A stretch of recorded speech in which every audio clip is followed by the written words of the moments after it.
Pine research foundation শুরু হয়েছিল ১৬-১৭ বছর আগে এবং প্রথম আমরা খুবই অল্প বিস্তর কাজ করতে সুযোগ পেয়েছিলাম, সুবিধে পেয়েছিলাম। সেখান থেকে আস্তে আস্তে একটি কুঁড়ি যেমন আস্তে আস্তে একটা বড় বৃক্ষরূপ ধারণ করে, সেরকম এই সংস্থান আজকে একটি বড় সংস্থান হয়ে দাঁড়িয়েছে এবং এডুকেশন, ট্রেনিং এই দুটোই সাথে সাথে চলেছে। প্রচুর ছাত্র আমাদের কাছে প্রশিক্ষণ প্রাপ্ত হয়েছে এবং তার সঙ্গে সঙ্গেই যেটা হয়েছে, যেটা সামাজিক দায়বদ্ধতা আমরা পরিপূর্ণ করার জন্য বহু রোগীকে বিনামূল্যে চিকিৎসা করি এবং তাদের হাসপাতালের খরচ বহন করি এবং তাতে করে প্রচুর দুস্থ রোগীর পাশে এসে দাঁড়াতে পেরেছি। এই জন্য আমরা কৃতজ্ঞ। কতজন রোগীদের ট্রিটমেন্ট করতে আপনারা পেরেছেন এই 16 বছরে? রুগী দেখেছি তো বহু, কিন্তু অপারেশন করানো হয়েছে অন্তত 100-4 গত 16 বছর ধরে 400 রুগীর অত্যন্ত গুরুত্বপূর্ণ, কঠিন এবং গুরুতর মেরুদণ্ডের অপারেশন করা হয়েছে, সুস্থ করা হয়েছে তাদের। এই যে স্পাইন, যে মেরুদণ্ডের আমরা কথা বলছি, মানে দেখা গেছে যে 12 বছর থেকে 18 বছর বয়সী বাচ্চাদের এই ডিফর্মেশনগুলো দেখা যায়, সি শেপ হয়ে যায় বা এস শেপ হয়ে যায়। এটা কেন হয় এবং যখন হয় আপনারা কিভাবে অ্যাড্রেস করেন? স্কোলিওসিস মানে শিরদাঁড়া ব্যাকা। সাধারণত শিরদাঁড়া সোজা থাকে সামনে থেকে বা পেছন থেকে দেখলে, সেটা যখন বিকৃত আকার ধারণ করে তাকেই আমরা স্কোলিওসিস বলি। এই স্কোলিওসিস 3 রকমের হয় যখন সেটা বাচ্চাদের হয়। এক হচ্ছে তার কারণ জানা যায় না, সেটাকে ইডিওপ্যাথিক বলি আমরা, এবং সেটা বেশিরভাগ ক্ষেত্রেই দেখা যায় সেটা হয় 12-14 বছরের মেয়েদের, অ্যাডোলেসেন্স এজ গ্রুপ।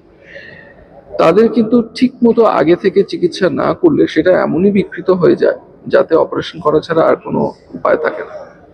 এছাড়া ইডিওপ্যাথিক স্কোলিওসিস ছাড়াও 2 রকমের স্কোলিওসিস আছে। একটা হচ্ছে জন্মগত, নয় জন্মগত কোনো রোগের আক্রান্ত হয় এবং তাই জন্য শিরদাঁড়া পেকে যায়, বা নিউরোমাসকুলার, নার্ভ বা মাসলের কোনো ব্যায়াম হলেও সেটা হতে পারে। তো এই স্কোলিওসিস 3 রকমের হয়: কনজেনিটাল, নিউরোমাসকুলার, ইডিওপ্যাথিক। ইডিওপ্যাথিকটাই বেশি হয় এবং সেটা আগে থেকে ধরা পড়লে ঠিক মতো চিকিৎসার মাধ্যমে গেলে রোগী অনেকটা সুস্থ জীবনযাপন করতে পারেন বাকি জীবন। কিভাবে অ্যাড্রেস করা হয় যখন পেশেন্টকে ডায়াগনোসিস করা হয়? ডায়াগনোসিস বেশিরভাগ ক্ষেত্রে এক্সরে দিয়েই হয়ে যায়। কিছু কিছু ক্ষেত্রে এমআরআই এবং সিটি স্ক্যানের প্রয়োজন হয়। তাতেই এটা বাড়বে কিনা ভবিষ্যতে বা আরও বেশি বিকৃত আকার ধারণ করবে কিনা সেটা কিন্তু প্রেডিক্ট করা সম্ভব এবং সেইটার মাধ্যমেই আমরা চিকিৎসা করতে পারি। যাদের বেড়ে যাওয়ার সম্ভাবনা খুব বেশি তাদেরই অপারেশন করা হয়, যাদের বেড়ে যাওয়ার সম্ভাবনা খুব কম তাদের বছর বছর এক্সরে করে চেক আপে রাখতে হয়। যাদের ক্ষেত্রে অপারেশন মানে প্রয়োজ্য, তাদের কি মানে পার্সেন্টেজটা কত হতে পারে, মানে 100 জনের মধ্যে? দেখুন, শিরদাঁড়া বিকৃত হয় বহু লোকের, বিশেষ করে আমরা তো এতক্ষণ বাচ্চাদের কথা বলছি, প্রাপ্তবয়স্কদেরও কিন্তু শিরদাঁড়া বিকৃত হতে পারে, কিন্তু সেই শিরদাঁড়া বিকৃতি সবার যে অপারেশন লাগে তা নয়। বাচ্চাদের মধ্যে হয়তো শতকরা 10% লাগে, বয়স্কদের মধ্যে হয়তো আরো কম, শতকরা 5 কি 1% লাগে। কিন্তু যাদের লাগে তাদের কিন্তু শল্য চিকিৎসার মাধ্যমে অনেকটাই সুস্থ করে দেওয়া সম্ভব। আপনাদের এখন এই ফাউন্ডেশন কতজন মেম্বার? আমরা প্রায় 40 জন আছি এই ডিপার্টমেন্টে বিভিন্ন রকমের কাজে কর্মরত। हम लोग दार्जिलिंग से आए हुए हैं। नौशाद कैसर मेरा नाम है, बेटी का नाम इन्ना कैसर है। क्या हुआ था बेटी को बाई बर्थ प्रॉब्लम था। हम लोग 3 दिन का था तब लेके आए थे दार्जिलिंग से। अभी कितने साल की है बेटी? अभी 19 साल की हो गई। 3 साल की उम्र में ये हुआ था? 3 दिन का। 3 दिन की बेटी? 3 दिन से। ट्रीटमेंट कब से शुरू किया? 3 दिन से बर्थ का तीसरा दिन से ट्रीटमेंट चल रहा है पाक क्लिनिक में। अभी 19 साल की है। ट्रीटमेंट चल रहा है अभी? चल रहा है, अभी चल रहा है। कब तक का ये लास्ट होगा शायद ऑपरेशन। यहाँ पे कॉन्टेक्ट पॉइंट लोगों के साथ कितना खर्चा करना पड़ा, क्या था जर्नी सफर इसका? स्ट्रगल तो बहुत हुआ सर के, लेकिन डॉक्टर बासु की वजह से बहुत हेल्प मिला। तो दार्जिलिंग से आप कलकत्ता आए और दूसरी जगह गए थे भारत के दूसरे कोने में? नहीं गए थे हम लोग, डायरेक्ट दार्जिलिंग से कलकत्ता जाते हैं। से ही आप यहाँ पे कंटिन्यू इसी पर्पस से जा रहे हैं। मेरा 19 year. Mean to play and all, खेलने में, बाकी फ्रेंड्स लोग के साथ घूमती फिरती हैं? खेलने में और चलने में दिक्कत होती है। हाँ। तो डॉक्टर से बात है, डॉक्टर क्या बोलते हैं आप उसको लेकर? टाइम लगेगा। टाइम लगेगा। डर लगता है, टेंशन लगता है? डर कर दिया पूरा लाइफ से। कहाँ से आए आप? स्कूल जाती हो? जी। कौन से क्लास में? मैं क्लास 10, अभी क्लास 11। अब दोस्तों का फुल सपोर्ट मिलता है आपको हर जी। तरह से?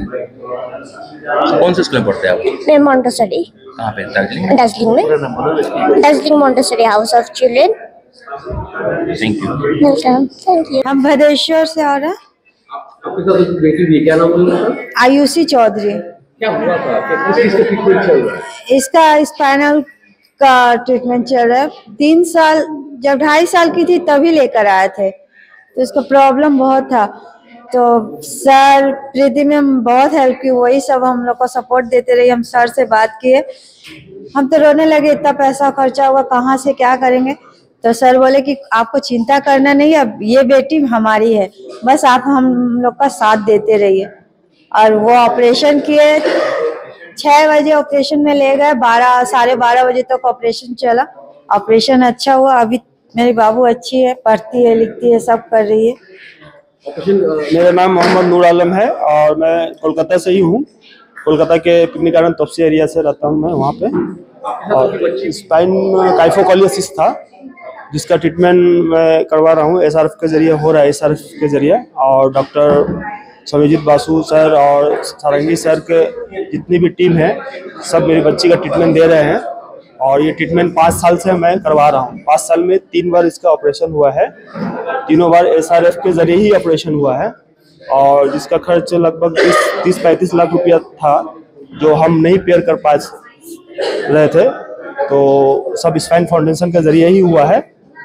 और अभी भी ट्रीटमेंट में है, अंडर ट्रीटमेंट, एसआरएफ टीम के ही ट्रीटमेंट में अभी भी चल रहा है।